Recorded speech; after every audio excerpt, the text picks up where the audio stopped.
Holy cow, it's already episode 80, the show notes show. Today, we go behind the scenes of how I write show notes and publish my podcast to my WordPress website in order to go live every Friday morning. And you are listening to episode number 80 of Mike Murphy Unplugged.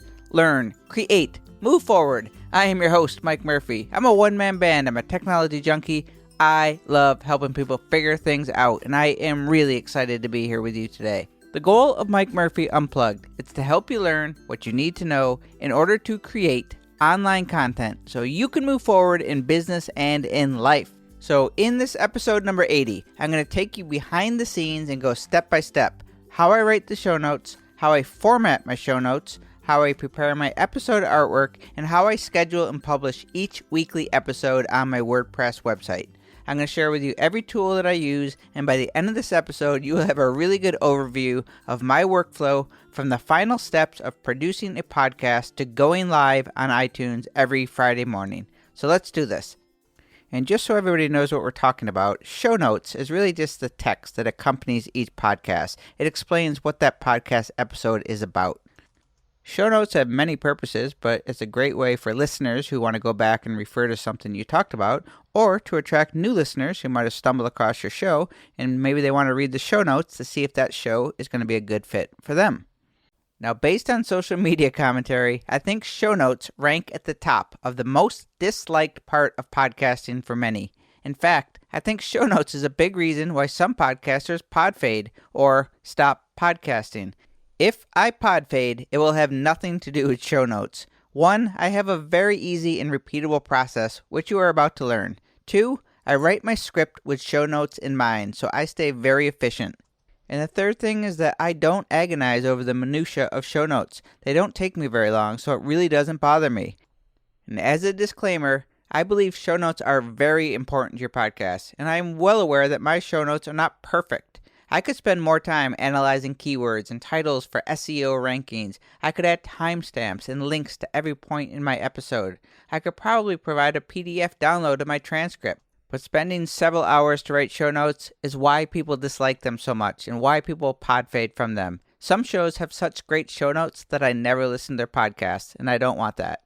I do my best. I give my readers and listeners a thorough overview of the episode. I include all the resources that I talk about during the links, but I keep it as simple as possible. It's another step in my overall workflow. Is it my favorite step? Probably not, but it is not a big deal for me. On purpose. Enough already. Let's get into the nitty-gritty. Just so we have some context of what part of the podcast workflow we're going to start at today. My podcast has been recorded, it's edited, the ID3 tags have already been added, I've uploaded the finished MP3 file to my media host Libsyn. Okay, so step 1, episode artwork and featured image for the WordPress blog post is next up. I use and love Adobe InDesign for all of my episode artwork and really anything that uses layouts with graphics and text. For those not familiar with Adobe InDesign, it is the industry leader for design and layout work. It's used by publishing houses to lay out magazines, books, and pretty much everything in between.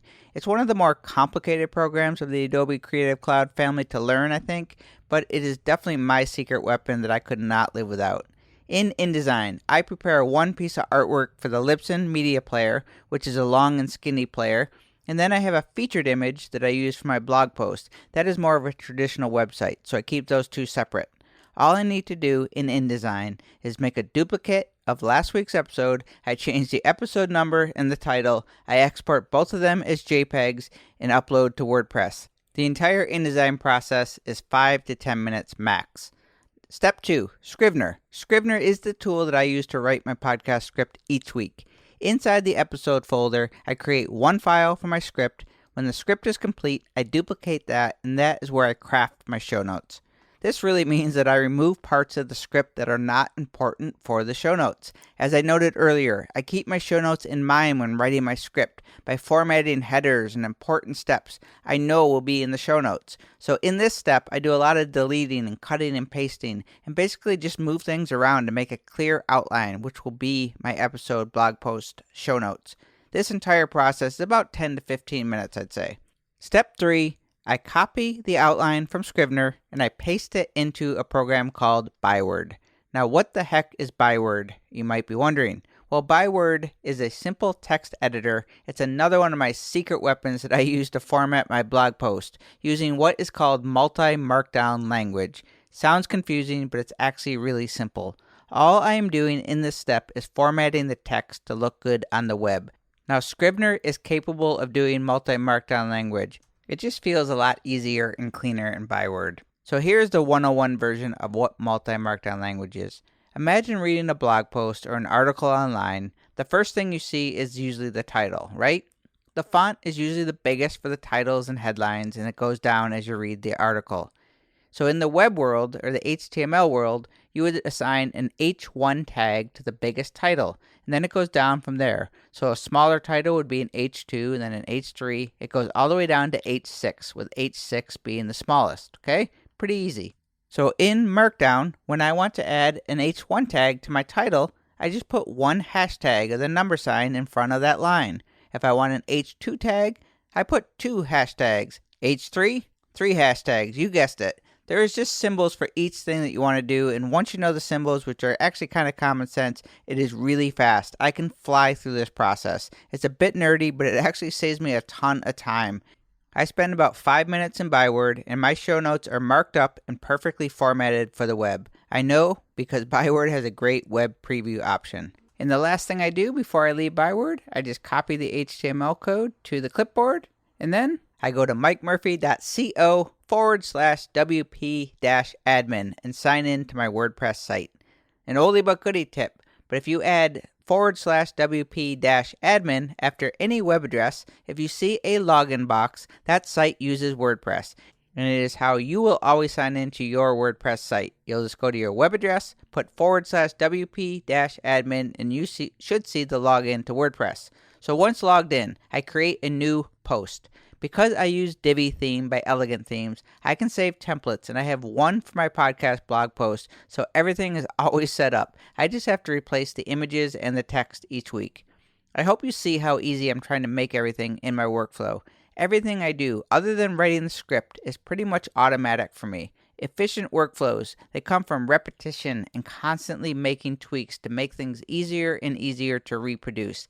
So the first two things I do in the new draft post, and these are really important. Number one, schedule the post to publish on Friday at 12:15 a.m. I do this first because if I accidentally publish my blog post with my MP3 file loaded in the PowerPress plugin, my episode is going to go live at that time. So I schedule first. And number two, I changed the URL address link of the post to the episode number. So this episode today is mikemurphy.co/EP80. I do that manually. And this is easy to forget, so I do that first. I can always change this after, but it's a good practice to do so my links are never broken.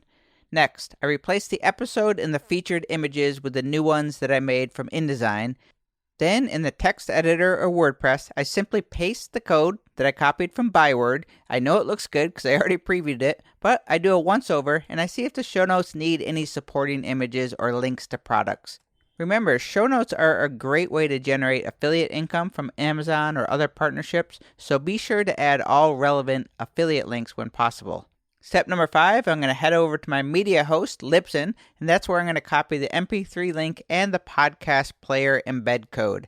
So step number 5.5, I jump back into WordPress. I use the PowerPress plugin by Blueberry for my RSS feed. That's how I send my podcast to you.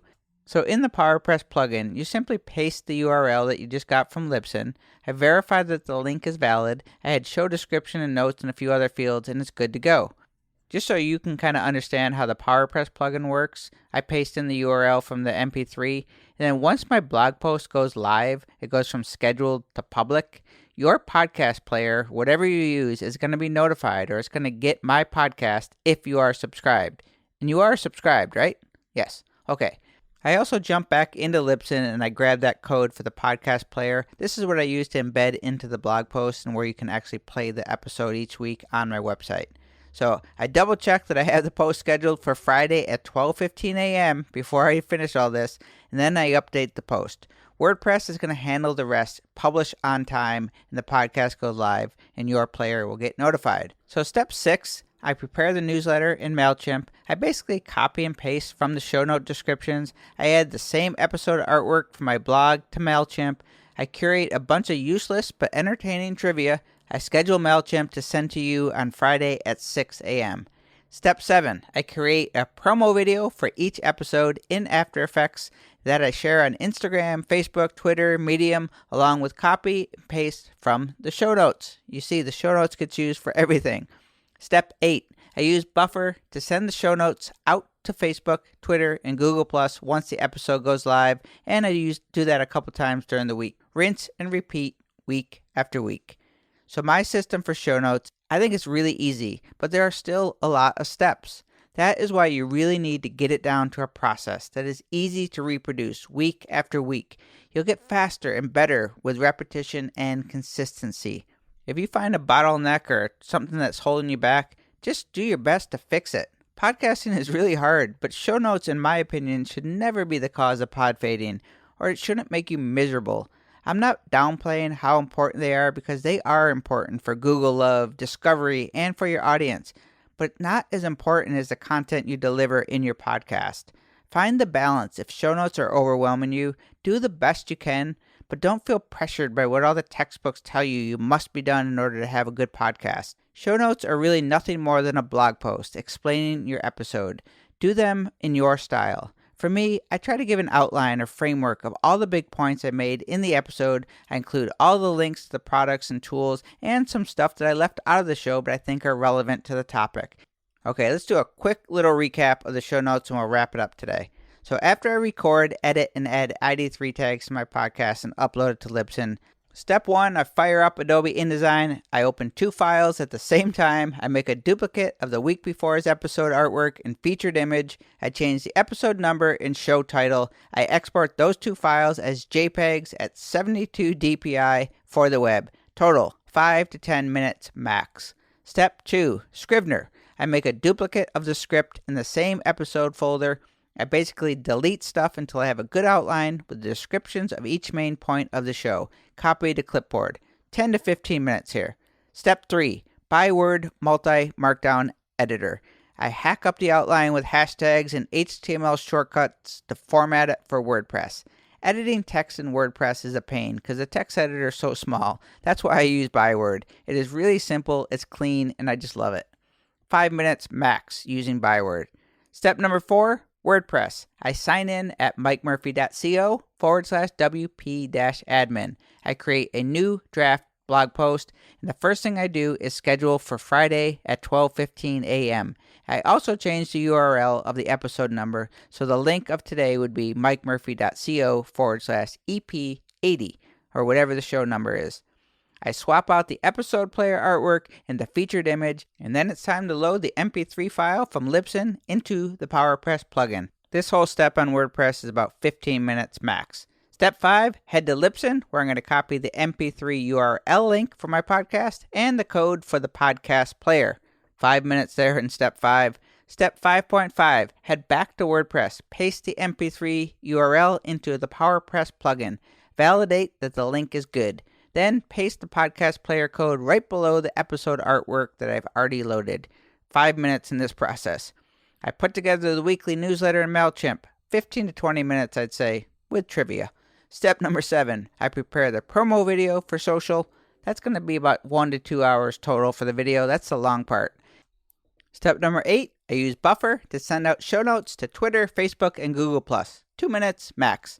Even with the 1 to 2 hours for making a video, the whole show notes process, I would say, takes 2 to 3 hours, and I think I work really quickly, and I can spread this out. I don't do this all in one stretch. All right? So that's going to be a wrap. Questions? You know how much I love them, so just send them my way at mike@mikemurphy.co. And just as an FYI, I've started to make tutorials and short animated videos for other small businesses and brands. So let me know if you're looking for custom videos yourself, or keep me in mind if you know of any brands who might need custom tutorials or promo video ads made. I thank you. And I do appreciate you taking the time out of your day to listen to this podcast. And for that, I thank you. But if you haven't already done so, you have to head on over to mikemurphy.co/newsletter and sign up for my mailing list. It would mean a lot to me, and I think you will enjoy the newsletter that comes out every Friday morning. And I thank you for joining me today. I hope you join my one-man band. Together, we can learn, create, and move forward. Cheers.